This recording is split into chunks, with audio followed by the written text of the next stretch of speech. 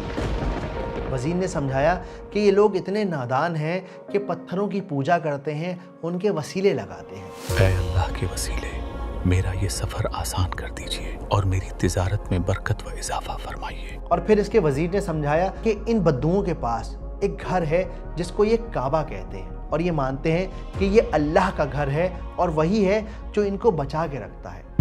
لبیک اللہم لبیک۔ اور میرے حضور، جن کے سر پر خدا کے گھر کا سایہ ہو، انہیں دنیا کی پھر کس چیز سے ڈر ہوگا؟ اوہ اچھا، تو اس لیے یہ کسی سے نہیں ڈرتے؟ جی میرے حضور، نہ ڈرنے کا یہی معاملہ ہے۔ ٹھیک ہے، آپ جا سکتے ہیں۔ طبہ یہ بات سنتے ہی گہری سوچ میں ڈوب گیا، اور پھر اپنے گھمنڈ میں، اپنی طاقت کے نشے میں اس نے ایک ایسا فیصلہ کیا جس نے اس کی زندگی کو بدل کر رکھ دیا۔ پوری زندگی گزر گئی مگر اس طرح کی بے ادبی میں نے آج تک نہیں دیکھی۔ یہ سب اس کعبہ کی وجہ سے ہے۔ بہتر ہوگا کہ میں اس کعبہ کو ہی زمین دوز کر دوں تاکہ آئندہ کوئی ایسی گستاخی کرنے کی ہمت نہ کرے۔ کتابوں کے پنے اس بات کے گواہ ہیں کہ جس لمحے طبہ الاول نے یہ فیصلہ کیا کہ وہ کعبہ کو برباد کر دے گا، اسے گرا دے گا، اسی لمحے اس کے سر میں ایک شدید درد اٹھا، اس کے آنکھوں سے، اس کے ناک سے، اس کے کانوں سے بدبودار پانی آنے لگا، اور اتنی بدبو تھی کہ کوئی شخص اب اس کے پاس مجلس میں بیٹھنے کے لیے تیار نہ تھا، وہ دور بھاگتے تھے، ناقابل برداشت بدبو تھی۔ سخت پریشان ہوا، جتنے حکماء تھے، اطباء تھے، ان کو بلایا، ڈاکٹرز کو، جو فزیشنز تھے، انہوں نے ساری ایفرٹ کی اور کسی سے اس کا علاج نہیں ہو سکا۔ ہزاروں نسخے آزمائے گئے، لاکھوں دعائیں کی گئیں، لیکن سب بیکار۔ دوا نے اپنا کام کرنا بند کر دیا۔ دھیرے دھیرے دھیرے دن راتوں میں ڈھلتے چلے گئے، اور آخر کار سارے اسکالرز نے، سارے طبیبوں نے، حکیموں نے یہ فیصلہ کیا کہ طبہ کو بتایا جائے کہ اس کی بیماری کا کوئی علاج نہیں۔ میرا خیال ہے کہ یہ مرض عام مرض نہیں ہے، ورنہ اب تک ہم میں سے کوئی نہ کوئی اس مرض کو پکڑ ہی لیتا، مگر یہ بات طبہ تک پہنچائیں تو کس انداز میں؟ میرا خیال ہے کہ صاف اور سیدھی بات کہنا ہی بہتر ہوگا، اور بہتر ہوگا کہ یہ خبر بادشاہ تک ہم میں سب سے زیادہ عالم، ہم سب کے استاد پہنچائیں۔ بالکل درست فرمایا آپ نے، یہی سب سے بہتر ہوگا۔ اور پھر اس بات کے طے ہوتے ہی ان سارے حکیموں نے، اس زمانے کے ڈاکٹرز نے اپنے سب سے بڑے عالم، سب سے بڑے ڈاکٹر کو طبہ الاول کے پاس بھیجا۔ بادشاہ سلامت، میں بہت افسوس کے ساتھ آپ سے یہ عرض کر رہا ہوں کہ یہ بیماری زمینی نہیں بلکہ آسمانی ہے۔ تو کیا میرے مرض کا کوئی علاج نہیں؟ اللہ کی قسم، ہم نے آج تک کسی انسان کو ایسی حالت میں نہیں دیکھا۔ فی الحال ہم کوشش کر رہے ہیں لیکن امید کم ہے۔ کتابوں میں یہ بات مینشن ہے کہ طبہ الاول واز اے گڈ مین۔ وہ اپنے عالموں کی فکر کرتے، اپنی ریاست کی فکر کرتے۔ شاید یہی وجہ تھی کہ ان 4000 اسکالرز کے بیچ ایک عجیب سی بے چینی تھی۔ یہ لوگ رات دن مشورے کرتے، صدیوں پرانے نسخے آزماتے، الگ الگ کتابوں کے پنے پلٹتے، پرانی ڈرائنگز کو انالائز کیا جانے لگا، مگر سب بے سود۔ طبہ الاول کی جان بچانے کی یہ کوشش بالکل اس طرح تھی جیسے راکھ میں چنگاری ڈھونڈنا۔ لیکن وہ کہتے ہیں نا کہ جہاں دوا کام نہیں آتی وہاں دعا کام آتی ہے۔ ان 4000 اسکالرز کے بیچ ایک عالم تھے جو دین اور دنیا دونوں کا علم رکھتے تھے۔ ان کو آسمانی کتابوں کا علم تھا۔ انہوں نے محسوس کر لیا تھا کہ ہو نہ ہو طبہ کی بیماری کی اصل وجہ دنیاوی نہیں بلکہ آسمانی ہے، اور اس خیال کے آتے ہی وہ فوراً بادشاہ کے خاص وزیر اماریس کے پاس گئے اور طبا سے ملنے کی درخواست کی۔ اجازت ملتے ہی یہ اسکالر فوراً طبا کے خیمے میں گئے اور بڑے نرم لہجے میں طبا سے کہا، حضور، میرے پاس شاید آپ کی بیماری کا علاج ہے، لیکن آپ کو میرے سوالوں کا سچ سچ جواب دینا ہوگا، اور اللہ نے چاہا تو میں آپ کو اس پریشانی سے نجات دلا سکوں گا۔ طبا کی اجازت ملنے کے بعد اسکالر نے ان سے کئی سارے سوال پوچھے اور طبا الاول ہر سوال کا سچ سچ جواب دیتے رہے، اور آخر کار اسکالر کو طبا کی بیماری کے علاج کا راز مل گیا۔ کیا آپ نے کعبہ کو نقصان پہنچانے کا کوئی ارادہ کیا تھا؟ جی، ارادہ کیا تو تھا، اور تبھی سے یہ تکلیف شروع ہو گئی۔ بس تو پھر وجہ صاف ہے، میری بات مانیے، سچے دل سے توبہ کیجئے اور آج ہی یہ پکا ارادہ کر لیجئے کہ کعبہ کو اب کبھی کوئی نقصان نہیں پہنچائیں گے۔ طبا کی اسکالر انہیں یہ بات سمجھا کر چلے گئے۔ بہت ساری ہسٹری کی کتابوں میں، سنی اسلامک کتابوں میں یہ بات مینشن ہے کہ ان اسکالر کے اس روم کو چھوڑنے سے پہلے ہی طبا نے سچے دل سے توبہ کر لی۔ اس نے کہا کہ تم گواہ ہو جاؤ کہ تمام مکروہ ارادے میرے اس کعبہ کی نسبت اور اہل مکہ کی نسبت میرے دل دماغ سے نکل گئے۔ اس نے توبہ کی، اسی لمحے اس کی پیٹ بھی بند ہو گئی، درد سر بھی ٹھیک ہو گیا۔ They say the sheikh didn't even leave the room, leave the place, and the king is healed. کتابوں میں یہ بھی مینشن ہے کہ طبا کی جب یہ تکلیف ٹھیک ہو گئی تو اس نے ارادہ کیا کہ وہ اللہ کے اس گھر کو عزت دے گا، اور اس خیال کے آتے ہی طبا مکہ گئے۔ انہوں نے حضرت اسماعیل علیہ السلام کے طریقے پر حج کیا، قربانی دی، اور پھر طبا الاول نے وہ کام کیا جو ہسٹری میں کبھی کسی نے نہیں کیا تھا۔ طبا نے یمن سے مہنگا کپڑا منگوایا، اس کپڑے کو ہبارہ کہا جاتا تھا۔ اس کپڑے کا رنگ لال تھا، اس کپڑے کے اوپر سفید دھاری دار پٹیاں بنی ہوئی تھیں، اور پھر طبا الاول نے اس کپڑے کا غلاف بنوا کر کعبہ کو ڈھک دیا۔ یا حبیب اللہ مولاي صلی وسلم دائما ابدا على حبیبک خیر الخلق كلهم یا حبیب اللہ۔ یہ دنیا کا پہلا غلاف کعبہ تھا۔ طبا دنیا کے پہلے انسان بنے جنہوں نے اس ٹریڈیشن کو شروع کیا، اور یہ ٹریڈیشن، یہ روایت آج بھی ہمارے بیچ موجود ہے۔ مکہ میں آج بھی ہر سال کعبہ کے اوپر غلاف کو چڑھایا جاتا ہے۔ اس کو ہم کسوہ کہتے ہیں۔ اللہ کے گھر کو آنر کرنے کے لیے، اس کو عزت دینے کے لیے اس کے اندر تقریباً 670 کلو سونے کا تار لگایا جاتا ہے، اس سے اسے بنا جاتا ہے۔ تو اگلی بار جب آپ کعبہ غلاف کو دیکھیں نا تو یاد رکھیے گا کہ یہ ٹریڈیشن، یہ روایت طبا الاول نے شروع کی تھی۔ مولاي صلی وسلم دائما۔ کعبہ پر غلاف چڑھانے کے بعد طبا الاول نے اپنی فوج کو حکم دیا کہ اب وہ یہاں سے کوچ کرے اور ہم اگلے ملک کی طرف بڑھیں گے۔